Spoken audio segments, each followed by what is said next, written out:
बिस्मिल्लाहिर्रहमानिर्रहीम। अस्सलाम वालेकुम मेरी प्यारी प्यारी बहनों, क्या हाल है आप लोगों के। ईद का सेकंड डे का ब्लॉग आज जो आपके साथ मैं शेयर कर।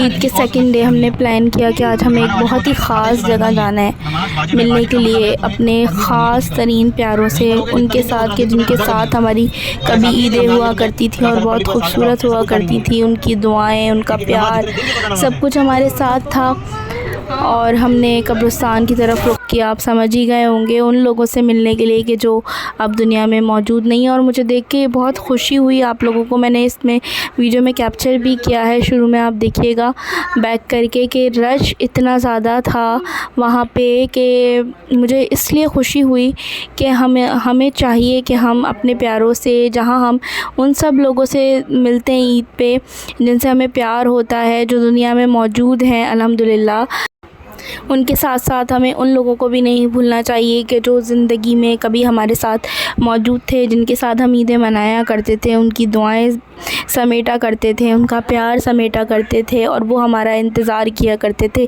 यकीन करें आज भी वो लोग जो हैं कब्रों में तो मौजूद हैं, लेकिन आज भी वो हमारा इंतज़ार उसी तरह से करते हैं कि प्यारे हमारे हमसे मिलने के लिए आए। त्यौहार जो होते हैं, ईद, बकरीद, शाबान, ये हमारा इसी तरह इंतज़ार करते हैं। हमें वैसे भी उनकी कब्रों पे जाते रहना चाहिए कि खुश होते हैं हमारे आने से। ये जब हम इनकी कब्र पे जाते हैं, फ़ातिहा पढ़ते हैं, इनके पास मिलके बैठ के बातें करते हैं, बिल्कुल ऐसे ही आप महसूस करें कि जैसे ये लोग हमारे सामने। बल्कि कुछ तो उल्मा की मैंने बात सुनी है कि अगर आपको कोई परेशानी हो, आपको कोई टेंशन हो या कोई मसला हो, तो आपके अगर माँ बाप ज़िंदा नहीं हैं तो आप उनकी कब्र पे जाएं और उनकी कब्र पे जाके उनसे बोलें कि वो अल्लाह ताला से आपके लिए दुआ करें। कहते हैं ना, दुनिया में माँ बाप होते हैं तो कोई मसला नहीं होता, आप माँ बाप की दुआएं साथ होती हैं।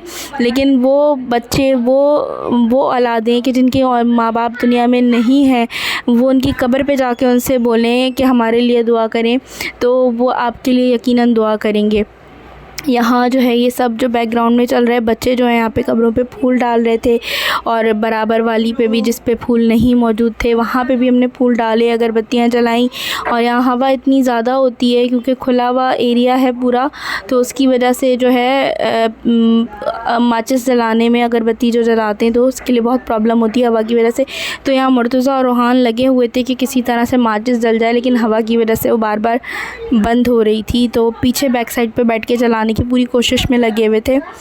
और बच्चों को ना ज़रूर अपने साथ, मैं कहूँगी कि आप जब कब्रिस्तान जाएं तो बच्चों को साथ में ज़रूर कब्रिस्तान लेकर जाएं।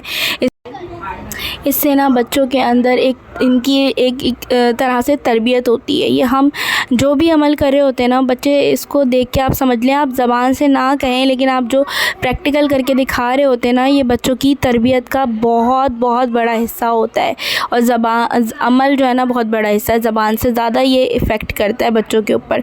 तो ज़रूर बच्चों को लेके जाएं। ख़त्म करिए मिल सभी।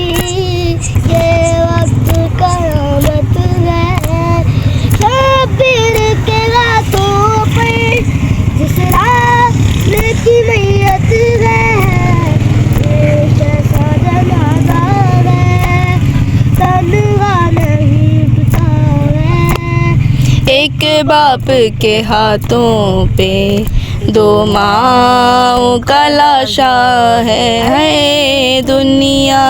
यहाँ मुर्तज़ा जो है अपनी दादा की कब्र पे नोहा ख़ानी कर रहा था, नोहा पढ़ रहा था, क्योंकि बड़े खुश होते हैं जो ज़िंदगी में आपके जिस अमल से खुश होते हैं। मुर्तज़ा छोटा सा था जब इसकी दादा का इंतकाल हुआ और नाना का भी, तो ये लोग इसकी बहुत ज़्यादा खुश होते थे। ये नोहा पढ़ता था, बहुत छोटा सा था, अभी जिस मिसाल बनेर का ही था, तो ये सिर्फ या हुसैन बोलता था बहुत जोश के साथ उस वक्त। तो वो उसको बहुत प्यार से, मोहब्बत से, दिल से सुनते थे और बार बार उसको कहते थे, फरमाइश करते थे कि हमें मुर्तज़ा या अली करके सुनाओ या हुसैन करके सुनाओ। तो हम जब भी जाते हैं कब्रिस्तान तो हम मुर्तज़ा से इसलिए ज़रूर कहते हैं कि बेटा आप दादा की कब्र पे, नाना की कब्र पे नोहा ज़रूर पढ़ो, क्योंकि वो आपको देख रहे हैं, हम उनको नहीं देख पा रहे हैं, हमारी गुनाहगार आँखें, लेकिन वो बहुत अच्छी जगह पर है हमसे, वो ज़रूर हमें देख रहे हैं। बाप के हाथों पे दो माओ का लाशा है दुनिया ये समझती है, अकबर का जनाजा है कि बाप के हाथों पे दो माओ का लाशा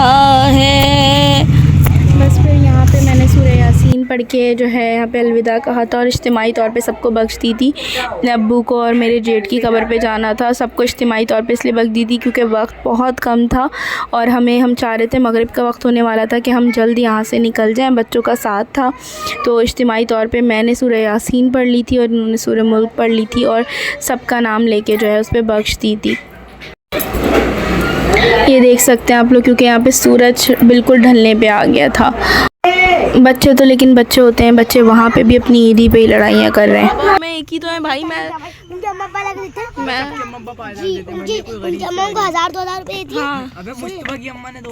दुआ पढ़ो। मैं कब कमाती हूँ? फातिमा की अम्मा 2000 रुपए मुझे नहीं दिए उन्होंने तो। मम्मा आपको क्या अपने बाबा की कब्र से जाने का दिल नहीं कर रहा? भी मैंने अपने बाबा से बातें नहीं करी तो बस सकीना मुझे यहाँ पे कह रही थी कि आपका अपने बाबा को छोड़ के जाने का दिल नहीं चाह रहा क्योंकि मैं यहाँ से उठ नहीं रही थी और लेट हो रहे थे और ये कह रहे थे जल्दी उठ जाओ। बस जब अपने प्यारों से मिलते हैं कि जो मौजूद नहीं है अब हमारे साथ, तो दिल भर जाता है और बस दिल नहीं चाहता कि मैं वहाँ से उठूँ। मुझे तो लिटरली ऐसा लग रहा होता है कि जैसे मैं वाकई उनसे बातें कर रही हूँ और वो मेरी बातें वाकई सुन रहे हैं। मेरे दिल में अगर कोई परेशानी होती है, कोई भी मसला होता है, तो मैं वहाँ जाके उनसे ऐसे शेयर करती हूँ, इस तरह बोलती हूँ कि जैसे वाकई वो मेरी बातों को सुन रहे हैं और जवाब दे रहे हैं और मेरे लिए दुआ करेंगे। तो मैं यहाँ पे तबरुक वगैरह भी लोग बांट रहे थे, मुख्तलिफ़ चीज़ें बच्चों को यहाँ वो देके भी वो भी जा रहे थे देके। तो बस ना चाहते हुए भी फिर मुझे यहाँ से उठना ही पड़ा क्योंकि हमें निकलना भी था यहाँ से, मगरिब के वक्त से पहले निकलना था, लेकिन फिर भी हमें देरी हो गई थी क्योंकि फिर ये मेरे जेठ की थी कब्र, तो यहाँ पे भी जाना था भाई की कब्र पे। और यहाँ मुरहान जो है सकीना के साथ मिनसा के साथ खेल रहा है। ये बहन भाइयों की मोहब्बत है। कभी एकदम बोलते भी है कि मैं नहीं ले रहा इसको, ये कहाँ से छोटी आ गई, हमें तंग करती रहती है, और कभी खुद से ही ले भी लेते हैं और प्यार भी करते हैं। इसी को कहते हैं बहन भाइयों का प्यार, इसी को बोला जाता है। तो बस यहाँ पे जो है फाइनली हम ये लास्ट था हमारा। कब्रें तो बहुत ज़्यादा थी, बहुत सारे रिश्तेदार हैं कि जिनके जाना था लेकिन टाइम नहीं था और वापसी पे बस ये रात हो गई थी। हमें निकलते फिर भी जल्दी करते भी यहाँ पे रात हो गई थी। और बाकायदा यहाँ पे ना पूल वाले देखे यहाँ पे बैठे हुए थे बाकायदा से पूरा सेटअप करके। इस वक्त तो इस वीडियो में तो मेरा दिल वाकई वॉइस ओवर करते हुए भी आप दीदा हो रहा है, लेकिन फिर भी चैनल को लाइक एंड सब्सक्राइब कर दीजिएगा मेरी वीडियो अगर आपको पसंद आई है। अल्लाह हाफ़िज़।